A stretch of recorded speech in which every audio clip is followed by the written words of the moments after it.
What's up, tribe? How you guys doing? This is gonna be your Queen Sugar review, season 3, episode 8. So let's talk a little bit about what happened last night on Queen of the Sugar. Now, Mr. Prosper, being the stubborn old man that he is, has not started packing up his house yet, and he has to be out like that day. And Charlie comes by and she's like, Mr. Prosper, what's up? Like, what you doing?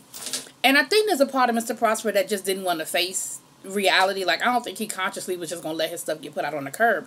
I think he just didn't want to face reality. That's a lot. He's been living there 40 years. His whole life is there. All of his memories are there with his family, his wife, his children.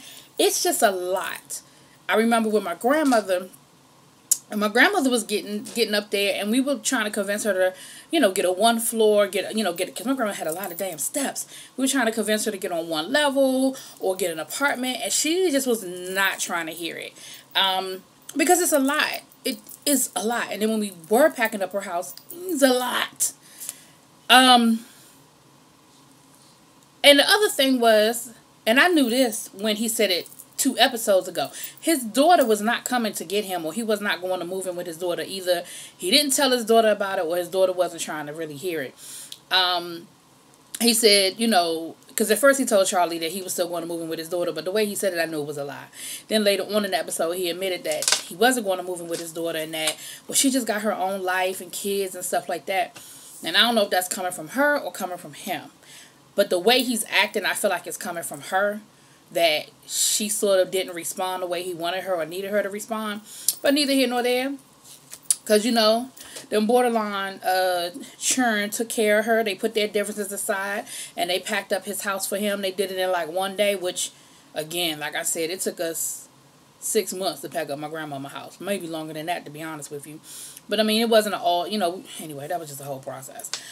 But we see that they're packing up the house, and Nova and Charlie are speaking, and they're talking about the land grab situation, and Nova's putting some calls into some people to see if the whole EPA thing is legit, and she said her preliminary calls back are letting her know that it is legit, but, Charlie is like, nah, I still want, that it can't be, like, it can't be that convenient that at the very time they need this land, they got this little EPA issue going on. But they said they're going to keep looking into it. Ralph Angel and Darla are dealing with this whole custody issue. This schedule, really. It's not custody yet. It's schedule. But let me tell y'all something. I think I've said this in every video, and I'm going to keep saying it till it happens, because I'm convinced that this is what's getting ready to happen. Darla is going to sue him for custody. And her family is going to give her the money for a lawyer. He ain't going to have the money for a lawyer unless Charlie come in and save the day, which she probably will, because, when it come to Blue, Ralph Angel will accept it. You know what I'm saying? But she finally admitted in this episode, or they finally brought it up in the storyline this episode, that her family is taking care of her. Now, it said something about her having a job. I don't remember when Darla went back to work, because it seemed to me like she always off. But okay, she got a job. Probably some job her family done hooked her up with. And she admitted that her family is taking care of her. And then she tried to throw that shit at Ralph Angel, talking about something. Yeah, my parents are helping me out, but what about you? How you get your house? Didn't you get it from your father? See, that's hidden below the belt, bitch. Because he got that house by default. He got the house because his father died and he inherited the house. That is not the same as your parents writing a rent check for you every month. And that was real fucked up that you brought it up and you threw it at him like that. That was fucked up. But Darla ain't playing fair, and that's why I'm telling y'all what's going to happen. Darla ain't playing fair, and I'm telling y'all what she about to do. He about to get some papers in the mail. He about to get some legal documents dropped off to his ass. I'm telling y'all now. But neither here nor there. They can't really seem to come up with a consensus. They worked everything out, and then Darla hits him with the, well, I want Blue to stay with, I think Blue should stay with me 50% of the time. I think we should have basically 50-50 custody. And Ralph Angel is like, nah, he ain't ready for that.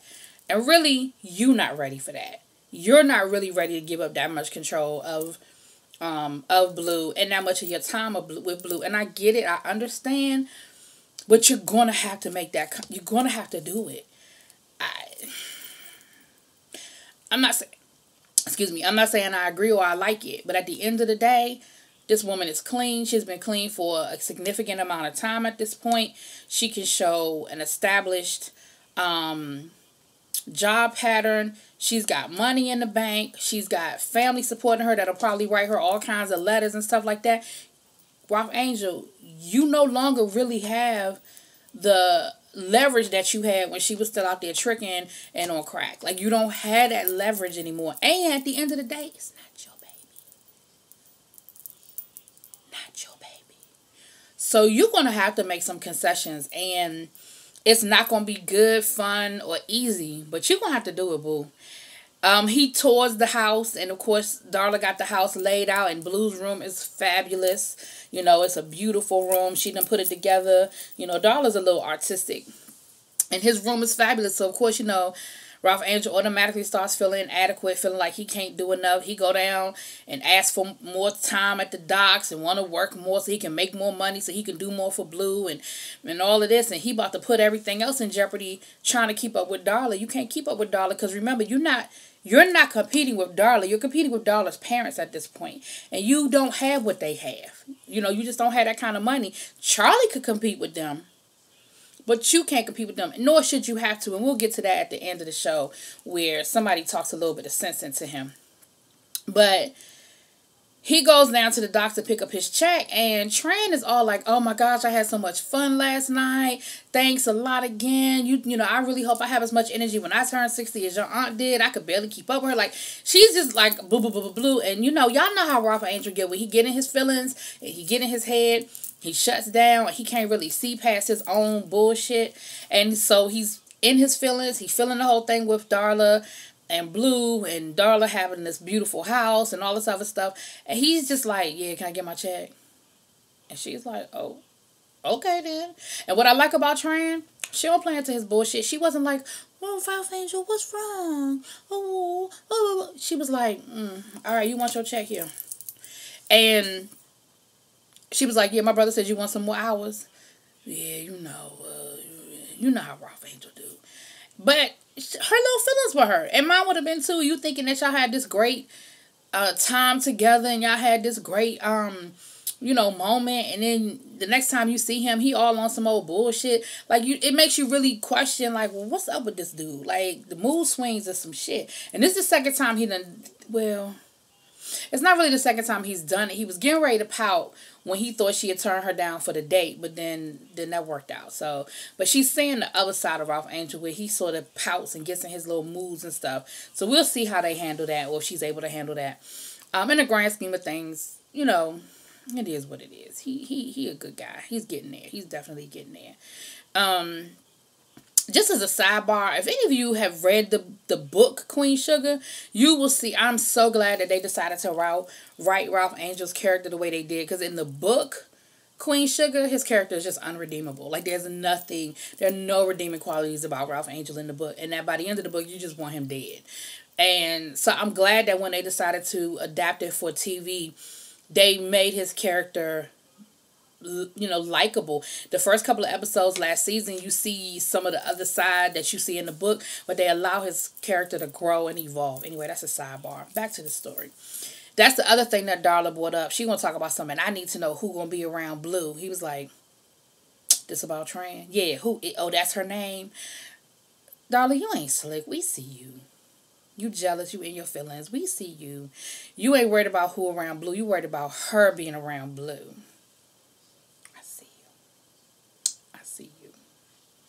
And, of course, she brought up the whole situation with the dude.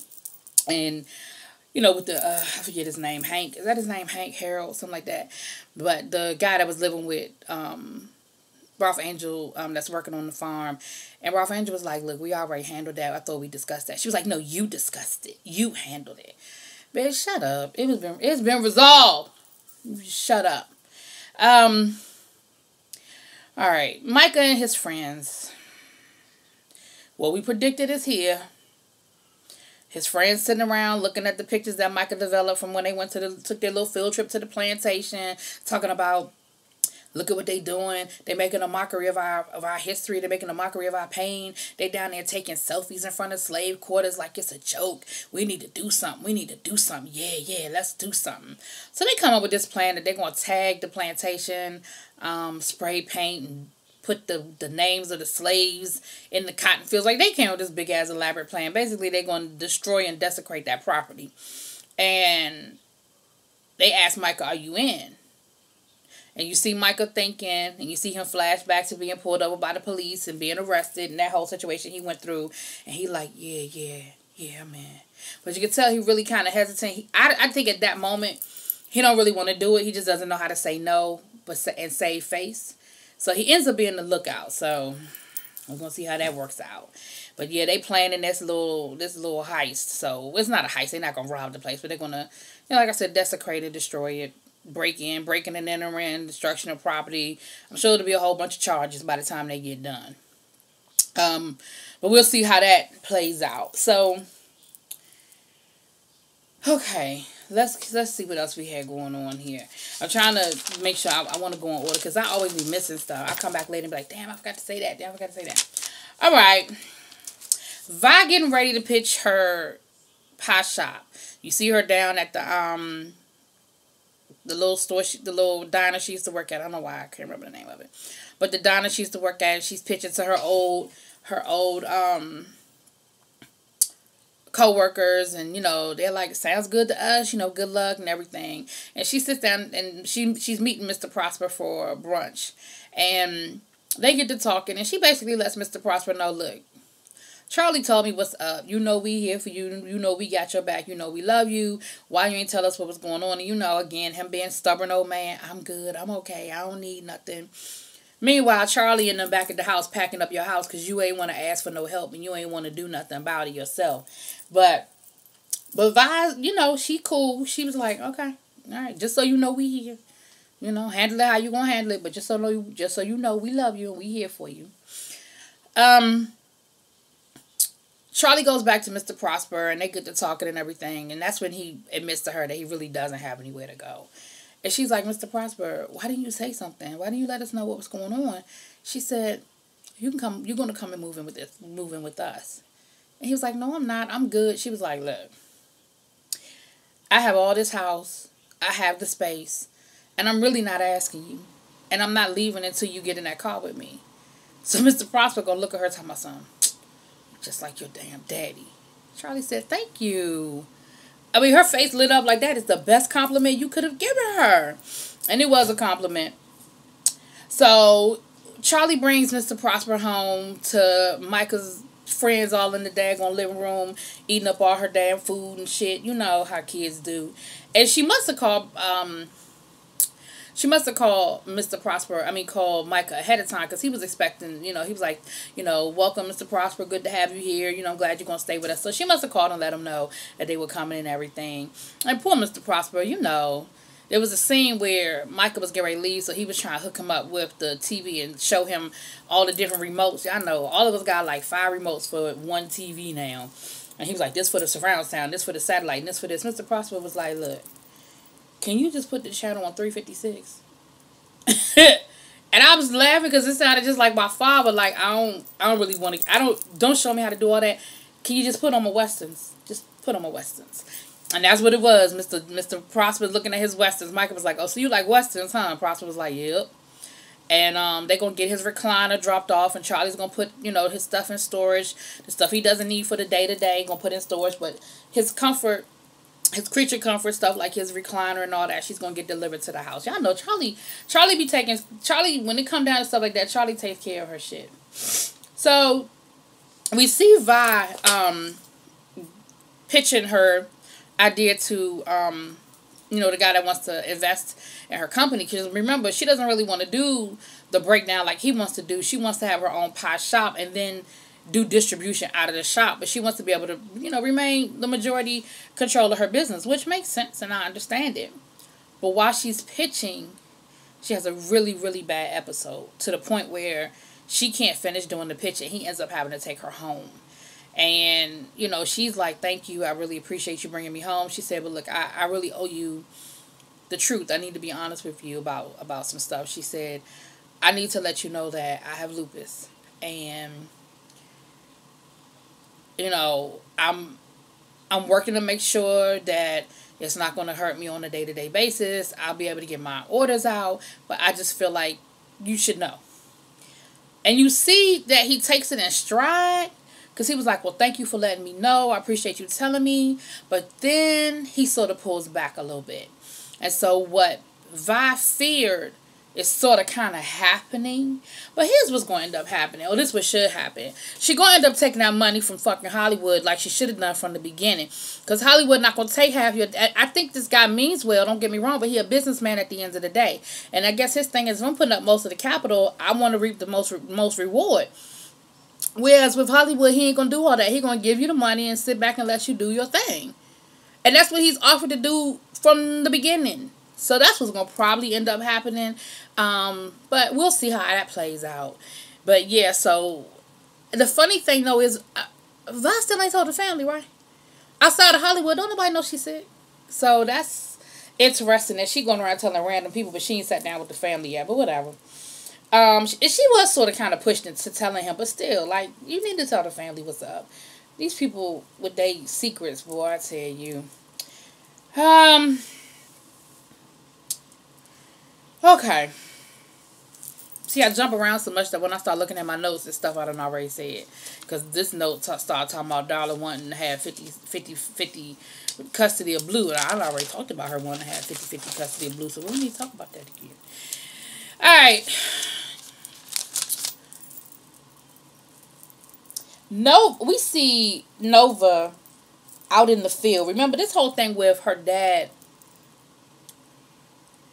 Because a lot of people still see suicide as a sign of weakness. And I think she's trying to wrap her brain around the father she knows and respects and loves and always thought was this really strong man who never let anything get him down. She's pairing that up with a vision of her father getting ready to kill himself. And I think you see her really processing that. And at a certain point, I guess she decides, you know what? I'm going to have to release this. And so you see her in the field with some sage, and she's burning sage, and she's kind of, waving it through the field as if to cleanse that area, where her father was, to cleanse that space, and to really come to grips with this one moment in her father's life where life just got to him. Like, life just hit him a little bit. And, it's hard to be strong all the time. All the time. But I think she comes to some sort of conclusion. I think she comes to, what's the word I'm looking for? Reckoning with that scenario. And she comes to some sort of, I don't know the word I'm looking for. But she gets okay with it, okay? Burns the sage, cleanses the area. Alright, so back to this land grab. So, Nova was able to get a little bit more information and come to find out that now she's starting to get a little mixed signal, like maybe the stuff ain't on the up and up like she first thought it was. And, she tells Charlie, hey, I can do some more digging. And Charlie tells her, no. Look, I don't want your name on this. I don't want you to get caught up in this. You got to book the right. You got to stay clean of this. Thank you for what you've done, but I got it. And it's in that moment, I think I see it flip in Nova's head that she can't go down this road with Remy's ass. Like, that was the final, damn, that's my sister. I can't do this to her. You know what I'm saying? At least that's what I hope. Because they're going to make me jump through this TV and whoop Remy's ass. I swear it's going to happen. But yeah, so then we see Ralph Angel having his little moment, sitting on the floor in Blue's room, drinking him straight out the bottle, drinking him some, what was it, a Henny bottle or something, and he drinking it straight. And you see Nova come in, and she sit down with him, and they get to drink, and he was like, I don't want to talk about it. She was like, me either, hand me that bottle. But of course, they end up talking. And he starts telling her how, he just can't compete with what Darla's got going on right now. And, Nova's like, you don't have to. Like, he doesn't need a brand new fancy room and a bunch of toys. He's a kid. And he's cool with what he has. He doesn't need all of that. Like, don't get into this game with Darla trying to compete with her. And he was like, well, I'm trying to pick up a few more hours and do this and do that. She was like, and then do what? And then I think that's where it clicked with the situation with her father, because she was like, so you're going to work more hours at the mill. Work more hours down at the docks. And it's about to be planting season, so you're going to have to do your farm. And she was like, when are you going to have time for yourself? When are you going to have time for Blue? Like, you're doing all this for Blue. When are you going to have time to spend with Blue if this is what you're doing? She was like, you're going to wear yourself out. And Ralph Angel said something along the lines of, well, I'm just trying to be strong like Daddy. And Nova was like, Daddy wasn't always strong. And Ralph Angel like, what you talking about? And she tells him about the suicide situation. And you see Ralph Angel kind of really trying to really come to grips with that version of his father. And they have a moment, but sometimes that's what you got to do. You just got to remember that your parents are they're people too. Like, ain't nobody perfect. Nobody got all the answers. You do the best you can, and so you just see it, though. You see the connection. You see that there. And so you see Ralph Angel go over, back over to talk to Tran. And I'm going to give her, I don't remember him actually coming right out and apologizing for being an asshole. I could have missed it. But he started talking, and he started opening up to her. And you saw, she had an attitude at first, but you saw she slowly dropped her guard, and they had a little moment. So, sometimes you don't always have to say you're sorry. I think he probably should have in that moment. But it was cool. He sort of came back around, and you saw them sort of kind of come back together and have a good little moment. I like Tran. I do. And I think she's good for Ralph Angel because, like I said, she don't seem to really be here for his bullshit. And that's what he need. He needs somebody that ain't going to be here for his bullshit. But anyway, so that was Queen Sugar. Y'all tell me what y'all think. What you think gonna happen to Micah? Micah gonna get caught up. Micah ass gonna be in jail, and he gonna get arrested by that same damn cop. Well, no, they took care of that cop. But yeah, Micah ass gonna end up in jail, and Charlie Hunter gonna have to go down there and bail his ass out, and it's gonna be all. Then it's gonna be some fireworks. But anyway, I say Charlie make Micah work in the field this summer with Ralph Angel. That's what I say. That should be his punishment. That he got to work in them fields. Learn what it really felt like. You want to defend the ancestors. Go know what the ancestors went through. How about that? Anyway, that's just me.